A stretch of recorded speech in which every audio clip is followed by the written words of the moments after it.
So they talked about how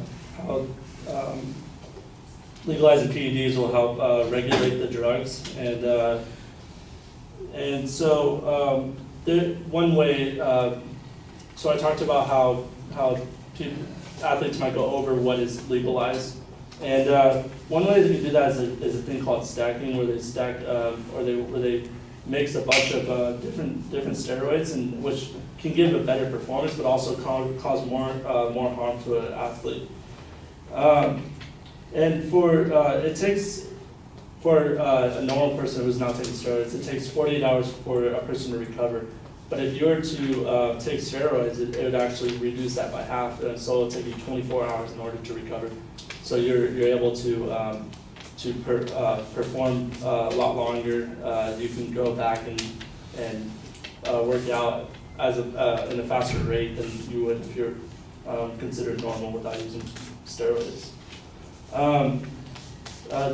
The affirmative 2 talks about how no normal person can throw 100 miles an hour.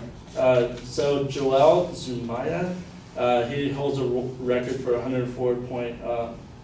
He threw 104.8 miles an hour.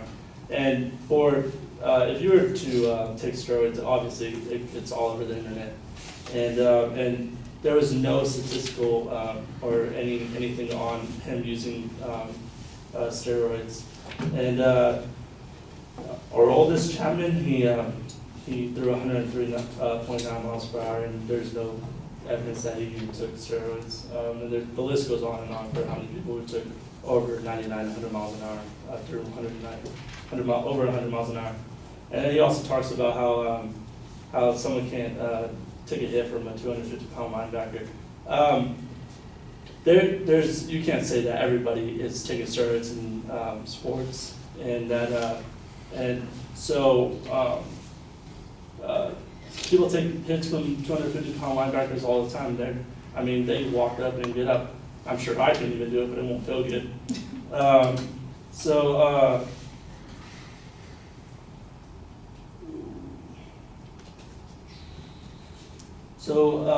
And with that, the negative 2 talks about how kids will be affected. There was actually a kid in high school who got affected with steroids, and at the end of it, he ended up stopping using steroids, and he was starting to feel depressed when he stopped using steroids, and ended up going up to his room and getting a belt and actually hanging himself.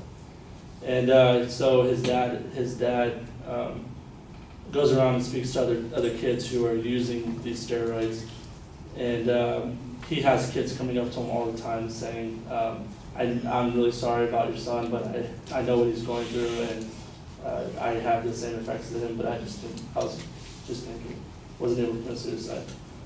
So in conclusion, we look to sports and athletes for an inspiration that mere entertainment cannot provide. There is an implicit contract that the sweat and effort we see before us is real and natural. Do you want to see who is the best athlete is, or just who had the best access to pharmaceutical enhancements?